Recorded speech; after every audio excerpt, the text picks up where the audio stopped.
Think about it, a world without pain, pollution, violence or fear, where lions lay beside lambs, fruit glistened like jewels, and every breath was filled with the fragrance of heaven. A world where work was joy, not burden, where songs of praise floated on the breeze, and not a single tear ever fell. There was once a time when humanity stood clothed in light, not stitched fabrics, not synthetic armor, but light, pure and glorious. Adam and Eve, the sinless pair, were surrounded by a creation so perfect, so breathtaking, that even angels visited them. And God, the creator of the cosmos, planted a garden just for them. Not because he had to, but because he wanted to. It wasn't just a place to live. It was a home, a sanctuary of joy and wisdom, a paradise where peace reigned and love overflowed. The Father and the Son engaged in the mighty, wondrous work they had contemplated of creating the world. The earth came forth from the hand of the Creator, exceedingly beautiful. There were mountains and hills and plains, and interspersed among them were rivers and bodies of water. The earth was not one extensive plain, but the monotony of the scenery was broken by hills and mountains, not high and ragged as they now are, no, but regular and beautiful in shape. Think about that. The bare, high rocks we see today, never seen, they lay hidden beneath the earth, answering as bones to the earth. The waters were regularly dispersed. The hills, mountains, and very beautiful plains were adorned with plants, flowers, and tall, majestic trees of every description, many times larger, much more beautiful than the trees we sadly accept now. The air was pure, healthful, the earth itself a noble palace, and the angels, they beheld this splendor and rejoiced at the wonderful, beautiful works of God.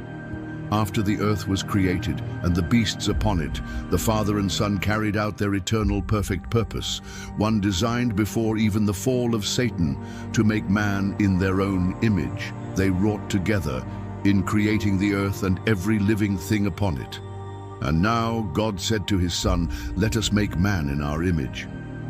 Adam came forth from the hand of his Creator, of noble height and beautiful symmetry. Picture this. More than twice as tall as the men we see today, perfectly proportioned, his features flawless, his complexion not white, not sallow, but ruddy, glowing with health. And Eve, she too was noble, perfect in symmetry, beautiful beyond compare. In it, the Lord placed trees of every variety, each a masterpiece of usefulness and beauty. Trees heavy with luxuriant fruit, rich in fragrance, stunning to the eye, divine to the taste, designed by God himself to be food for this holy pair. Lovely vines grew upright, heavy with fruit the likes of which no man has seen since the fall. Some nearly black, others purple, red, pink, light green. A vision.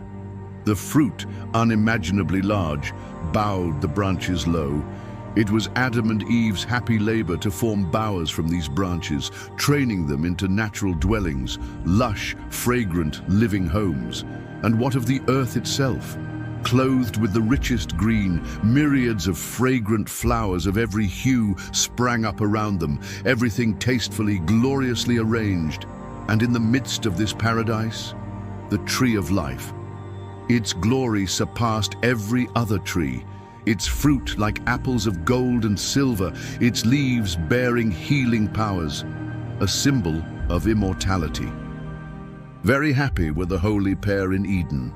Unlimited control was given them over every living thing. The lion and the lamb sported peacefully and harmlessly around them, or slumbered at their feet.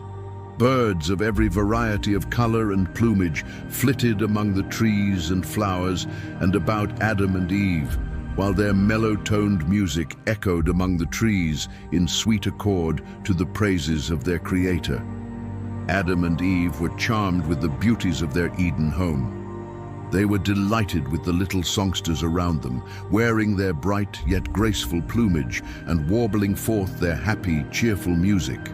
The holy pair united with them and raised their voices in harmonious songs of love, praise, and adoration to the Father and his dear Son for the tokens of love which surrounded them. They recognized the order and harmony of creation, which spoke of wisdom and knowledge that were infinite. Some new beauty and additional glory of their Eden home they were continually discovering, which filled their hearts with deeper love and brought from their lips expressions of gratitude and reverence to their Creator. So what happened to that world? Where is the Eden that once bloomed in fragrant perfection? Where are the peaceful lions, the singing birds, the light that clothed humanity in glory? Think, feel. This was not a myth or a fable. It was home, and it was lost. But not forever. We were made for that beauty, for that peace, for that joy. Every ache you feel in this broken world, every tear, every illness, every act of violence, is a reminder that this is not what we were created for. The world you just read about, that was reality. And more than that, it's a promise. Jesus said, "Let not your heart be troubled. I go to prepare a place for you." John 14, 1-3. Eden was the beginning, and it points to the end of all pain, the restoration of all things. The story of Adam and Eve is not just history, it's prophecy. What was, will be again, but only if we choose it.